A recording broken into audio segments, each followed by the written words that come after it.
Head load and general workers union CITU Alappuzha ജില്ലാ കമ്മിറ്റിയുടെ നേതൃത്വത്തിൽ FCI ആലപ്പുഴ ഗോഡൌണിലേക്ക് മാർച്ചും ധർണയും നടത്തി.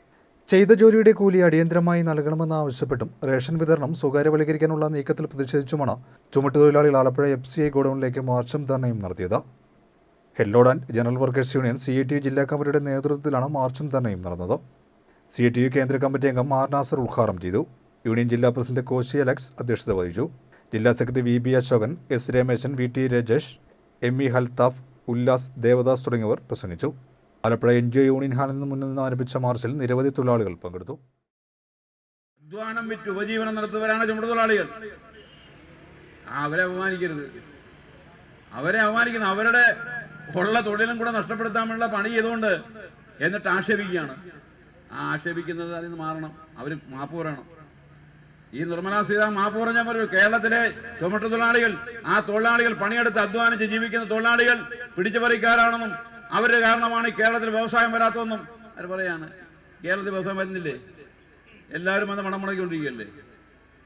കഴിഞ്ഞ ദിവസം നമ്മൾ കണ്ടല്ലോ, ലോകം മുഴുവൻ എറണാകുളത്ത് എത്തിയില്ലേ? ലോകത്തിന്റെ എല്ലാ ഭാഗങ്ങളിൽ നിന്നുള്ള ആൾക്കാർ വന്നില്ലേ? വന്നിട്ട് കോടിക്കണക്കിന് രൂപയ്ക്ക് വ്യവസായം മുടക്കി വ്യവസായം തുടങ്ങാൻ തയ്യാറായില്ലേ? പുതിയ എത്രയോ വ്യവസായങ്ങളാണ് കേരളത്തിൽ വരാൻ പോണത്. ഇങ്ങനെയുള്ള സ്റ്റാർട്ടപ്പുകളുടെ കാര്യത്തിൽ 28ാം സ്ഥാനത്ത് നിന്ന് നമ്മുടെ കേരള വിപ്ലവം 1ാം സ്ഥാനത്തേക്ക് വന്നു. വെറുതെയാണോ വന്നത്? ഇവിടെ പണിയെടുക്കാൻ വരുന്ന, ഇവിടെ വ്യവസായം തുടങ്ങാൻ വരുന്ന എല്ലാവർക്കും എല്ലാ സൗകര്യം ഒരുക്കുകയല്ലേ?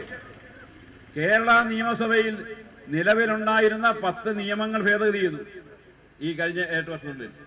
അങ്ങനെ ഭേദഗതി ചെയ്തിട്ടാണ് ഒരാൾ ഇവിടെ പണം നിക്ഷേപിക്കാൻ വന്നാൽ അയാൾക്ക് ആവശ്യമായ സ്ഥലം ഉണ്ടാക്കി കൊടുക്കുക, അയാൾക്ക് ആവശ്യമായ വൈദ്യുതി ഉണ്ടാക്കി കൊടുക്കുക, ആവശ്യമായ വെള്ളം എത്തിച്ചു കൊടുക്കുക, ആവശ്യമായ സാങ്കേതിക വിദ്യ പറഞ്ഞു കൊടുക്കുക, എല്ലാ സഹായങ്ങളും ചെയ്ത് ഇവിടെ പണം നിക്ഷേപിച്ച് വ്യവസായം തുടങ്ങുന്നുള്ള വ്യവസായ സൗഹൃദ അന്തരീക്ഷം ഇന്ന് ഇന്ത്യ രാജ്യത്ത് എവിടെയെങ്കിലും നിലനിൽക്കുന്നത് ഈ കേരളത്തിലാണ്.